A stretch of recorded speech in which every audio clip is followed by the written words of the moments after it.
Hello, ladies and gentlemen of SeemsGoodMagic.com. This is Travis, and we are jumping into a Oath of the Gatewatch Battle for Zendikar 8-4 single elimination fast build draft. Been doing a lot of sealed videos, and don't worry, we'll have more sealed videos coming, but I'm getting ready for Grand Prix Washington, D.C., which will actually be at the end of the week that you're watching this. So tune into the coverage. Hopefully we'll get a feature match playing with my friends Martin Brunet and Jack Wang. And one of the best ways to practice Team Sealed is it's kind of between Sealed and Draft, actually, because you've got 12 packs to make 3 decks. It ends up playing like really good draft decks, or maybe like 2 really good draft decks and 1 okay draft deck. So I thought we might get some draft practice in here and get that going. Don't worry, if you want to see more Sealed, we'll probably have one up next week. I'll also be doing some Sealed PTQs on the stream this week. But anyway, let's wait for 2 more people to decide they want to draft, and we'll get this thing rolling. Alright, here we go. Pack 1, pick 1. You know, a lot of people would say slam that Tyrant of Valakut and get going. I've played with that card some, and I like it. It's actually not incredibly difficult to enable the Surge. It is a big giant beater. But I think pack 1, pick 1, you just take the Oblivion Strike.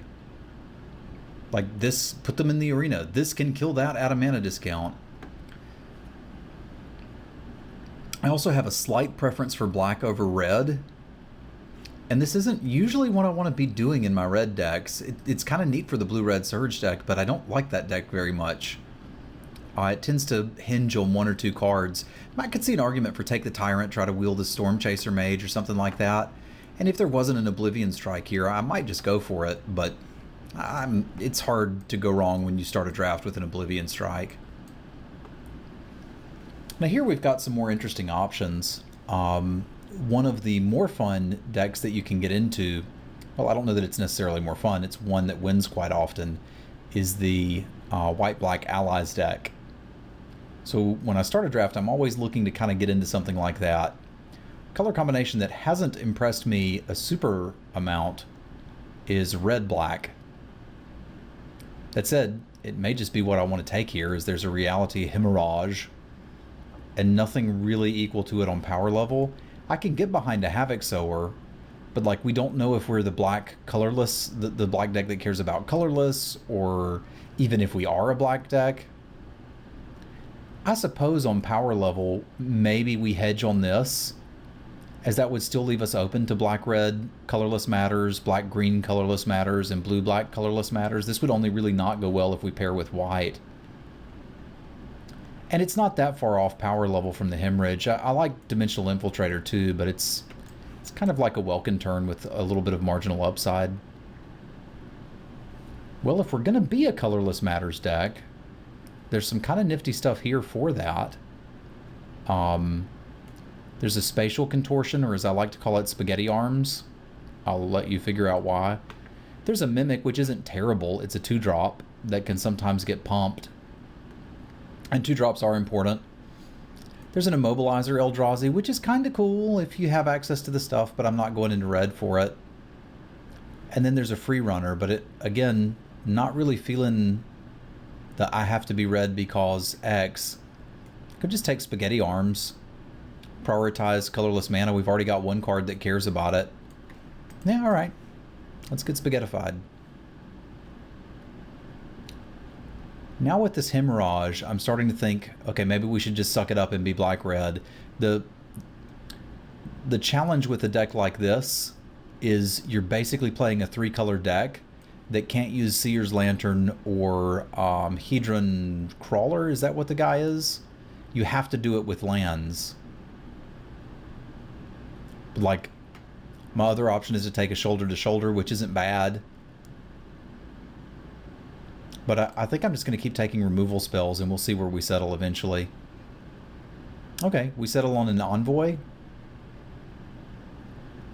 which is a card I like. If we're 100% red, we should take the Unknown Shores here, but like this goes in basically every black deck. It's not at its best in black-red, but it can trigger loots with your Acroam Flameseekers, for example. Now we're starting to see some other stuff like an Expedition Raptor, a Flameseeker. I mean, black-red mediocre creatures decent removal can be a deck. I could see an argument for the Expedition Raptor, but I feel like we're just kind of going into black-red here.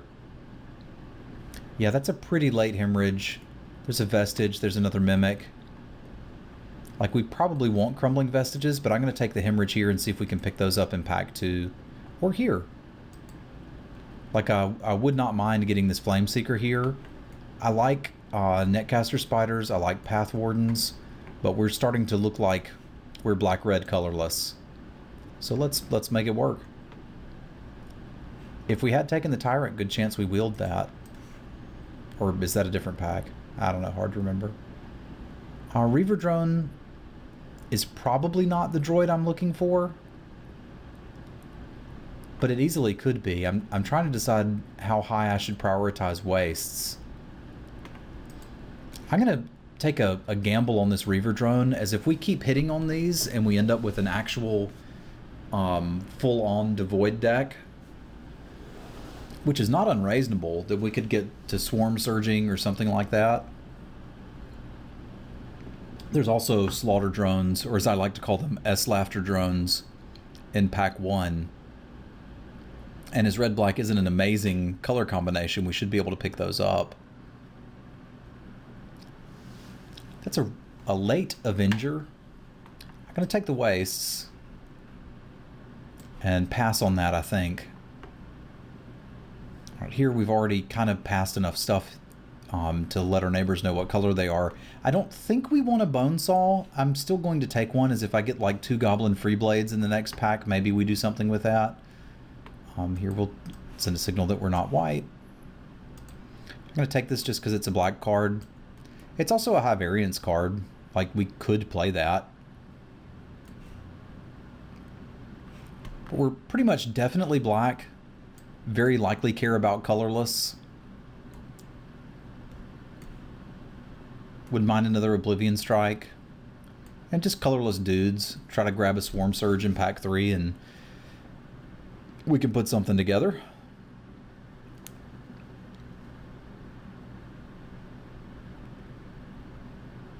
I'm trying to think of a joke between like Oblivion Strike and a picket line, but I can't quite get the connections going yet. Don't worry, I'll have it eventually. So I feel like one of the best cards in the set is probably something we would want in this deck. Fall of the Titans is amazing. It's also pretty amazing in a deck that's playing onesies and twosies. Take it here and be pretty happy about it. And probably just settle into these colors on the idea that we can play mediocre creatures with good removal and kill them. That said, we could still pick up some good dudes. There is a small allies theme in black-red that we could take advantage of. It's going to be hard not to just grab the Boulder Salvo here, though. Like, for all my talk about how much we care about colorless mana, we kind of don't, except for the Contortion and the 1 pump here. And we can get that off of a Vestige and a Wastes, or maybe an Unknown Shores later, but we're going to slam a Boulder Salvo, as that's just awesome. And it's probably, yeah, it's actually the best card here. I've seen people do some neat stuff with the Stoneforge Masterwork. I mean, there's a chance you could take it and wheel the Acolyte if you're trying to do those shenanigans, but let's get that removal.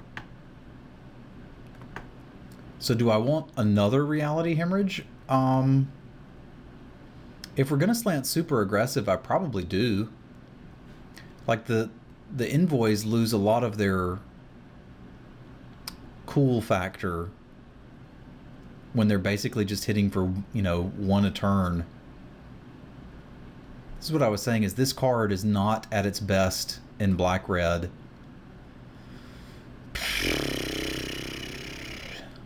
Like, I like Reality Hemorrhage, but there's a limit to how many you can have. If we had Zada's Commandos, I'd be more excited about it. I should probably just take dudes. It's possible we get something like the big ally dude that taps to do damage and stuff. Chain Mage. There's also the Soothsayer we could get. Here's a random late-ish Isolation Zone. I think it's too late for us to start doing something like that. It felt like black was open-ish from the last pack, but it may not have been. Kozilek's channel, Maw of Kozilek rather, is something we can get in this deck and be pretty happy with. Again, seeing the Saddleback in the isolation zone kind of makes me think something wacky's going on here, but I think we're deep enough in our colors that we're just going to go with it. I like Press. I like Maw of Kozilek. I'm a little scared that there's another Saddleback Lagak there, but sure, Boulder Salvo it is. We basically got all the good removal, and now we just need ways to kill our opponent. So Eldrazi Mimic number 200. Shrieker's a good way to kill your opponent.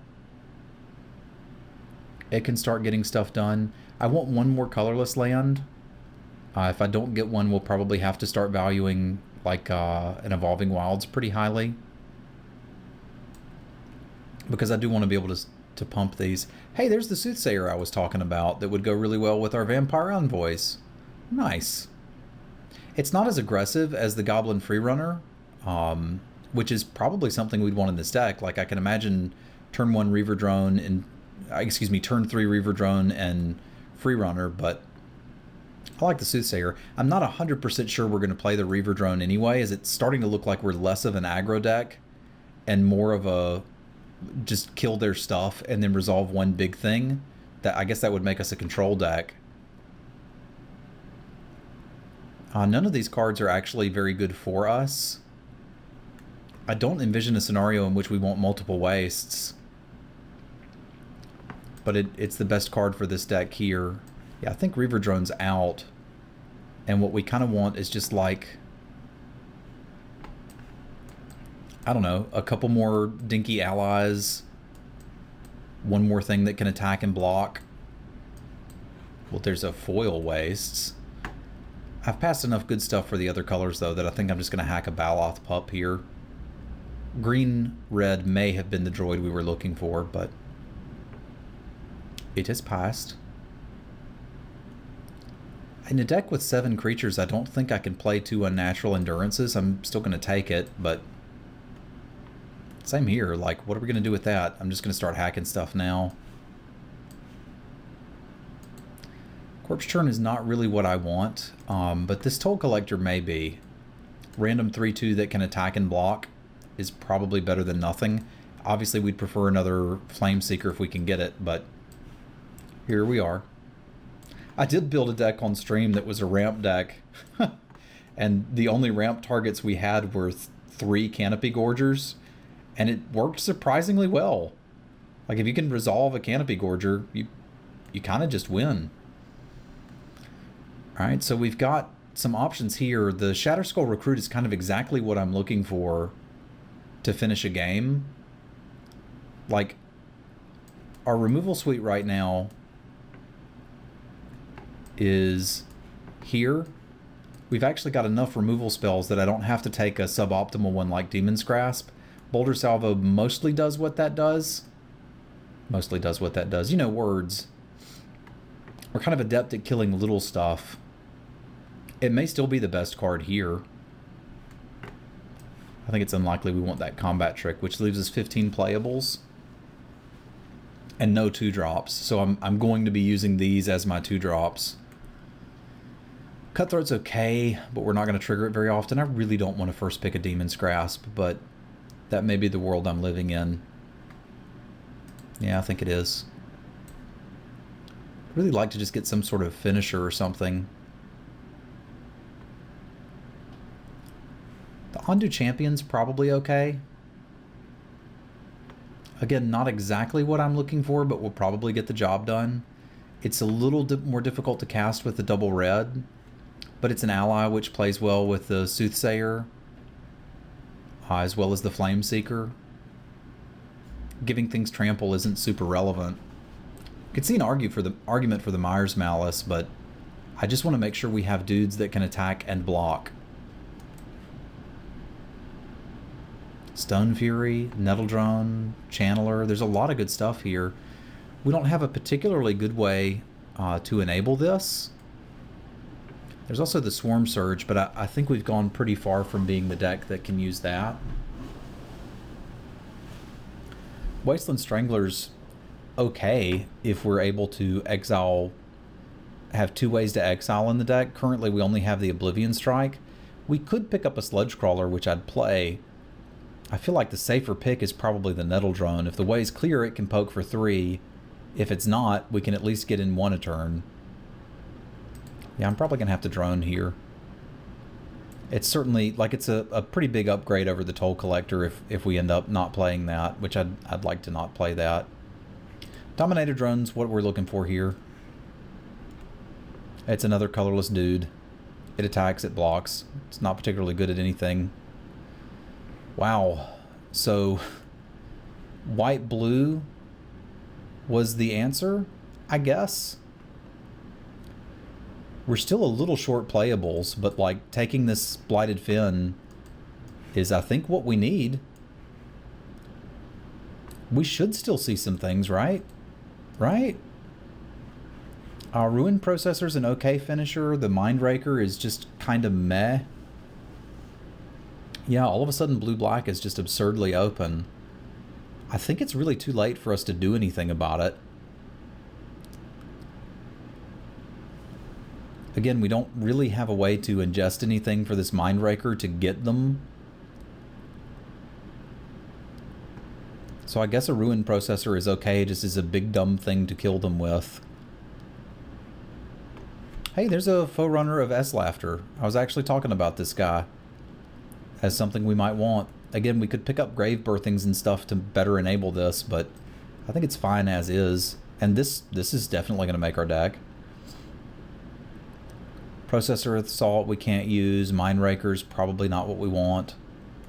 Carrier Thrall's alright. It at least gives us another 2-drop. Potentially a colorless source if we need it. Not in love with how this turned out, but it's not terrible. Well, we could probably fit a Looming Spires in this deck. It's got really good removal for the format. It's kind of a weird mix of aggro and control. I guess it's a mid-range deck, which is what most draft decks turn out to be anyway, but... Okay, so for our last card, do I want another finisher in the form of Shatterskull Recruit or a Mire's Malice? I really kind of like Mire's Malice. I like the flexibility of casting it at 4 or casting it at 7. So I'm going to grab it here as a main deck card. I think I'm happier with that.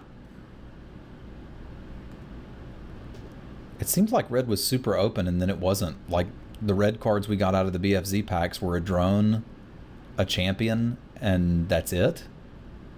I guess the Foe Runner, but yeah, somebody was taking them red cards pretty highly.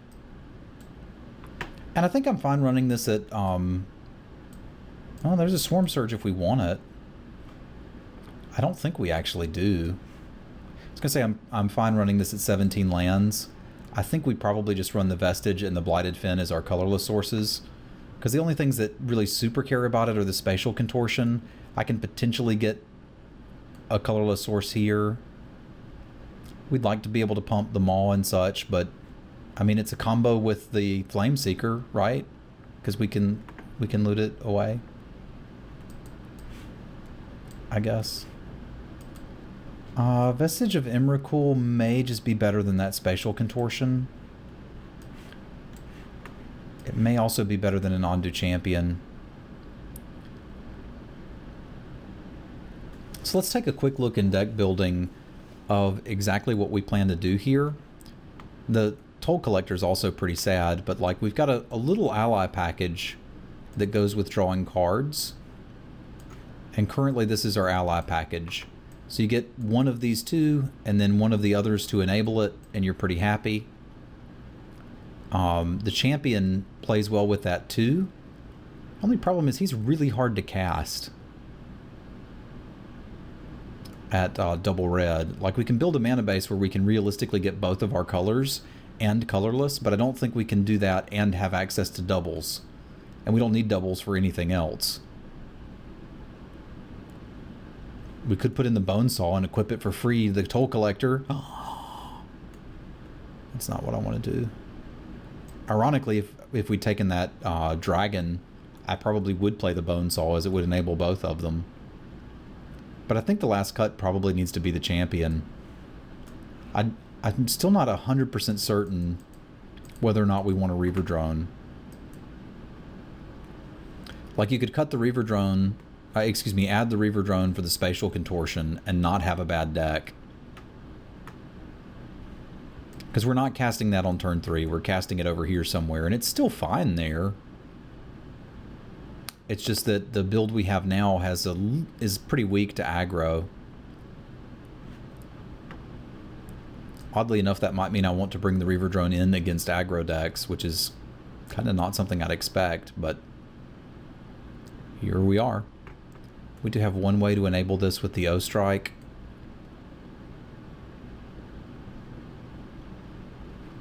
I'm not used to Vampire Envoy, Dominator Drone, and Nettle Drone being in the same deck.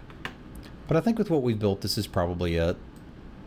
This gives me essentially 2 sources for the spatial contortion. For the Shrieker, for the Sower, which is really not enough. So this is kind of a Hill Giant, and this is kind of a 3-2. It's better than Toll Collector, because at least we have some potential to use it. But I don't want to put another Wastes in here. We also pseudo have the token off the Carrier Thrall, but I think I'm willing to accept that this gets stuck in my hand some amount of the time, and that if the games go late, we've got the Soothsayer, Flameseeker to kind of get us out of that. And I will play the Looming Spires. That can come in handy with high power dudes or trampoly dudes. Like, all of these 3-power attackers would love to have +1/+1 in first strike. So primarily we want black early.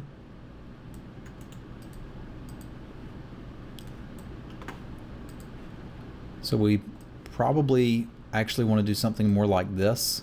This would give us 8 black sources, 7 red sources, and the Vestige to kind of fix for one or the other. Alright, I think I can get behind that.